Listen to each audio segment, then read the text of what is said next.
Breaking news చూస్తున్నాం. ఎన్టీఏలో భారీ ప్రక్షాళనకు కేంద్రం చర్యలు చేపడుతోంది. నీట్ పరీక్ష నిర్వహించిన నేషనల్ టెస్టింగ్ ఏజెన్సీపై చర్యలు తీసుకునింది. ఇక ఎన్టీఏ అవుట్ సోర్సింగ్ ను మార్చే అవకాశమైతే ఉంది. 47 మంది ఎన్టీఏ అధికారులను తొలగించే అవకాశం ఉందని తెలుస్తోంది. ప్రశ్నాపత్రాల లీకేజ్ నివారణకు కేంద్రం కఠిన చర్యలు చేపడుతోంది. నీట్ లీక్ నేపథ్యంలో విద్యారంగం ప్రక్షాళనపై కేంద్రం ప్రకటన చేయనుంది.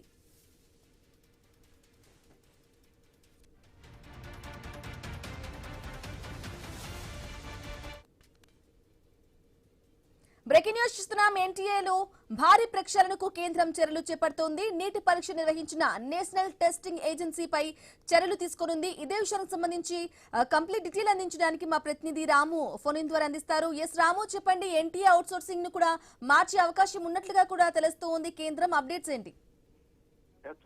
దేశవ్యాప్తంగా సంచలనం సృష్టించిన నీట్ ప్రశ్న పత్రాల లీకేజ్, పరీక్షల నిర్వహణలో జరిగిన లోపాల నేపథ్యంలో కేంద్ర ప్రభుత్వం నేషనల్ టెస్ట్ ఏజెన్సీలో సమూల మార్పులకు సిద్ధమవుతుంది. ప్రస్తుతం అందుతున్న సమాచారం ప్రకారం ఎన్టీలో భారీ ప్రక్షాళన చేపట్టే దిశగా కేంద్ర ప్రభుత్వం కసరత్తు కూడా చేస్తుంది. ముఖ్యంగా పరీక్షల నిర్వహణలో కీలక బాధ్యతలు నిర్వహిస్తున్న విభాగాలను పూర్తిగా పునరుద్ధరించే అవకాశాలు అయితే కనిపిస్తున్నవి. ఇప్పటి వరకు అవుట్ సోర్సింగ్ ద్వారా నిర్వహిస్తున్న కొన్ని కీలక సేవలను పూర్తిగా మార్చే ప్రతిపాదనలు పరిశీలనలో ఉంది. ప్రశ్నాపత్రాల తయారీ, ప్రింటింగ్, రవాణా, భద్రత, డిజిటల్ సెక్యూరిటీ వంటి అంశాల్లో కొత్త విధానాలు తీసుకురావాలని కేంద్రం భావిస్తుంది. అంతేకాకుండా ఎన్టీఏలో పనిచేస్తున్న దాదాపు 47 మంది అధికారులపై చర్యలు తీసుకునే అవకాశం ఉందని సమాచారం. వీరిలో కొందరు బదిలీ చేయడం, మరికొందరు విధుల నుండి తప్పించడం లేదా శాఖాపరమైన చర్యలు తీసుకోవడం వంటి అంశాలు పరిశీలనలో ఉన్నట్లు తెలుస్తుంది. అయితే దీనిపై అధికారిక ఉత్తర్వులు వెలువడే అవకాశాలు అయితే స్పష్టంగా కనిపిస్తున్నవి. ఈ మొత్తం వ్యవహారంలో కేంద్ర ప్రభుత్వం ఒకే లక్ష్యంతో ముందుకు వెళ్తుంది. ఇకపై ఏ జాతీయ స్థాయి పరీక్షల్లోనూ ప్రశ్నపత్రాలు లీకేజ్ జరగకుండా కట్టుదిట్టమైన వ్యవస్థను తీసుకురావడమే ప్రధాన ఉద్దేశంగా కనిపిస్తుంది. దీనికోసం బహుళ స్థాయి భద్రతా వ్యవస్థను అమలు చేయాలని భావిస్తున్నారు. ప్రశ్న పత్రాల తయారీ నుంచి పరీక్షా కేంద్రానికి చేరువయ్యే ప్రతి దశలో కూడా డిజిటల్ ట్రాకింగ్ ఉంచే విధంగా కొత్త మెకానిజం తీసుకురావచ్చిన సమాచారం అయితే అందుతుంది. అదేవిధంగా పరీక్షా కేంద్రాల ఎంపికలో కూడా కొత్త నిబంధనలు తీసుకురావాలని కేంద్రం యోచిస్తుంది. పరీక్షా కేంద్రాల అడిటివ్ సీసీటీవీ పర్యవేక్షణ, biometric verification, AI authority monitoring వంటి అంశాలు ప్రాధాన్యం ఉన్నట్లు తెలుస్తుంది. మరొక కీలక అంశం ఏమిటంటే నీటి వివాదం తర్వాత దేశవ్యాప్తంగా విద్యార్థుల తల్లిదండ్రులు, రాజకీయ పార్టీల పరీక్షల విశ్వసనీయతపై తీవ్ర ఆందోళన వ్యక్తం చేశాయి. పార్లమెంట్ లో కూడా ఇదే అంశంపై గత కొన్ని రోజులుగా కూడా తీవ్ర చర్చ జరిగింది. ప్రతిపక్షాలు కేంద్ర విద్యాశాఖ మంత్రి ధర్మేంద్ర ప్రధాన్ రాజీనామా చేయాలని డిమాండ్ చేస్తున్నవి. ఈ నేపథ్యంలో ప్రభుత్వం కేవలం వ్యక్తులపై చర్యలకే పరిమితి కాకుండా మొత్తం పరీక్షల నిర్వహణ వ్యవస్థలో సంస్కరణలు తీసుకురావాలని నిర్ణయించినట్లు సమాచారం. ఇక భవిష్యత్తులో నిర్వహించే అన్ని జాతీయ స్థాయి పరీక్షలకు ఒకే తరహా భద్రతా ప్రోటోకాల్ అమలు చేసే అవకాశాలు అయితే కనిపిస్తున్నవి. ఇందులో ప్రశ్న పత్రాలు, encrypting, digital access control, multi level verification, ప్రత్యేక పర్యవేక్షణ పొందాల వంటి అంశాలు కూడా ఉండే అవకాశాలు స్పష్టంగా కనిపిస్తున్నాయి.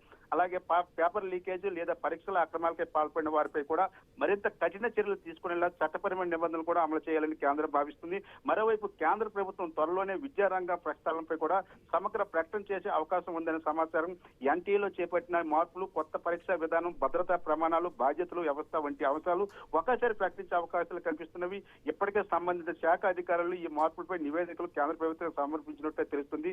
వాటి ఆధారంగానే తుది నిర్ణయాలు తీసుకునే అవకాశాలు అయితే ఉన్నవి. అయితే ఒక విషయం స్పష్టంగా చెప్పాలి, ప్రస్తుతం 47 మంది అధికారుల తొలగింపు, అవుట్సోర్సింగ్ మార్పులు వంటి అంశాలపై అధికారిక ప్రకటన వెలువడే అవకాశం కూడా కనిపిస్తుంది. ఇవే ప్రభుత్వ వర్గాల నుంచి వస్తున్న సమాచారం. మొత్తంగా చూస్తే నీటి వివాదం తర్వాత దేశవ్యాప్తంగా పరీక్షలపై దెబ్బతిన్న విశ్వాసాన్ని తిరిగి తీసుకురావడమే కేంద్ర ప్రభుత్వం ప్రధాన లక్ష్యంగా కనిపిస్తుంది. అందుకే ఎన్టీఏలో సమూల మార్పులు, కఠిన భద్రతా చర్యలు, పారదర్శకత పరీక్షా విధానం తీసుకురావడంపై కూడా ప్రభుత్వం అయితే దృష్టి సాధించిందని చెప్పుకోవచ్చు. బ్రాహ్మణి అయితే రాము, ప్రధానంగా మాట్లాడుకోవాలంటే నీటి పేపర్ లీకేజ్ తర్వాత నిరసన కార్యక్రమాలు పెద్ద ఎత్తున చోటు చేసుకున్నాయి. ఈ నేపథ్యంలోనే కేంద్రం కూడా ఒక హామీ ఇవ్వడం జరిగింది. స్వయంగా ప్రధాని మోదీ కూడా మాట్లాడి దీనికి సంబంధించి కూడా నిరసన కార్యక్రమాలు అన్నిటికీ సంబంధించి కూడా విద్యార్థులకు న్యాయం చేస్తామంటూ కూడా మాట్లాడడం జరిగింది. ఈ నేపథ్యంలోనే ఎన్టీఏలో భారీ ప్రక్షాళనను కేంద్రం తీసుకొచ్చిందా?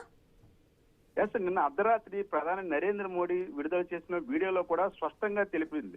ఏదైతే నీట్ పరీక్షా పత్రం లీకేజ్ సంబంధించి ఎంతటి పెద్దవాళ్ళైనా సరే వాళ్ళపై చర్యలు తీసుకోవడం జరుగుతుంది. అంతేకాకుండా ఈ ఎగ్జామ్ సంబంధించి, కాంపిటేటివ్ ఎగ్జామ్ సంబంధించి ఒక స్పెషల్ బిల్లును కూడా పార్లమెంట్ లో ప్రవేశపెడతామని చెప్పడం జరిగింది. అయితే ముఖ్యంగా విద్యార్థుల తాలూకా తల్లిదండ్రుల తాలూకా ఏదైతే వేదన ఉందో దాని నుంచి విముక్తి కలిగించే విధంగా ఇంకెప్పుడు కూడా ఇలాంటి సంఘటనలు జరగకుండా చర్యలు చేపడతామని కూడా జరిగింది. అయితే దానిలో భాగంగానే ఎన్టీఏలో యొక్క ఇంత భారీ మార్పులు జరగడం కూడా ఇదే మొదటిగా చెప్పుకోవచ్చు. ఎన్టీఏ అనేది ఒక విశ్వసనీయమైన సంస్థగా మనం చెప్పవచ్చు. ఎన్టీఏ ద్వారా వచ్చిన ప్రశ్న పత్రాలు లీకేజ్ అవుతుందంటే పూర్తిగా ఇది సిస్టమ్ నే పూర్తిగా అస్తవ్యస్తం చేసే పరిస్థితి నేపథ్యంలో ముందుగా ఎన్టీఏ నుంచే ఈ యొక్క ప్రక్షాళన ప్రారంభమైందని చెప్పుకోవచ్చు. అయితే చాలా వరకు ఏదైతే 47 మంది అధికారుల తొలగింపు అనేది, చాలా మంది అవుట్ సోర్సింగ్ ఉద్యోగులు కూడా ఉన్నారు, వాళ్ళని కూడా తొలగించే పరిస్థితి ఉంటుంది. ఇంకొంతమందిని వివిధ శాఖలకు కూడా మార్చే అవకాశాలు అయితే స్పష్టంగా కనిపిస్తుంది. ఏదైనా సరే ఈ రోజు ఏదైతే సీజే కాక్రోచ్ జనతా పార్టీకి సంబంధించిన ప్రతినిధులతో భేటీ అయిన తర్వాత ఈ కీలక అంశాలను కూడా మరొకసారి తెరపైకి తీసుకురావడం జరిగింది. మొత్తంగా చూసుకుంటే ప్రస్తుతం జరుగుతున్న గందరగోళం నేపథ్యంలో విద్యార్థుల తల్లిదండ్రులకు కూడా ఒక భరోసా ఇచ్చే విధంగా ఆంధ్ర ప్రభుత్వం చర్యలు చేపడుతుంది అనుకోవచ్చు బ్రాహ్మణి. అయితే రాము, ఇక మీదట ఎటువంటి లీకులు ఉండబోవు అని చెప్పేసి ఎన్టీఏలో భారీ ప్రక్షాళనకు కేంద్రం అడుగు వేసిందంటారా?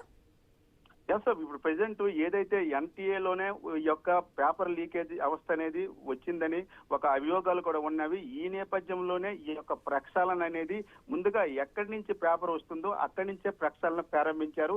తర్వాత ఇప్పటికే మనం చూసుకోవచ్చు 2026 నీట్ ఎగ్జామ్ సంబంధించి చూసుకుంటే ఇప్పటికే 13 మందిని అరెస్ట్ చేశారు. అంతేకాకుండా పలు సంస్థలకు సంబంధించిన వాళ్ళని కూడా వాళ్ళపై కూడా ఎంక్వైరీలు చేయడం జరిగింది. కొన్ని కోచింగ్ సెంటర్లకు సంబంధించిన అధిపతులను కూడా అరెస్ట్ చేయడం జరిగింది. ఈ నేపథ్యంలోనే ఈ ప్రక్షాళన అనేది ఎక్కడ మొదలైందో అక్కడి నుంచి ప్రారంభించారు. అయితే ముఖ్యంగా చూసుకుంటే ఈ సీజేపీ పార్టీకి సంబంధించిన కార్యకర్తలు, ప్రతినిధులు కూడాను విద్యాశాఖ మంత్రి ధర్మేంద్ర ప్రధాన్ రాజీనామా చేయాలని చెప్పడం జరిగింది. దీనిపై కూడా పునరాలోచించే పరిస్థితి ఉంది. ముందుగా ఎన్టీఏ నుంచి ఈ ప్రక్షాళన అనేది ప్రారంభమైంది అనుకోవచ్చు Brahmani. Okay, right Ramu, thank you for the updates.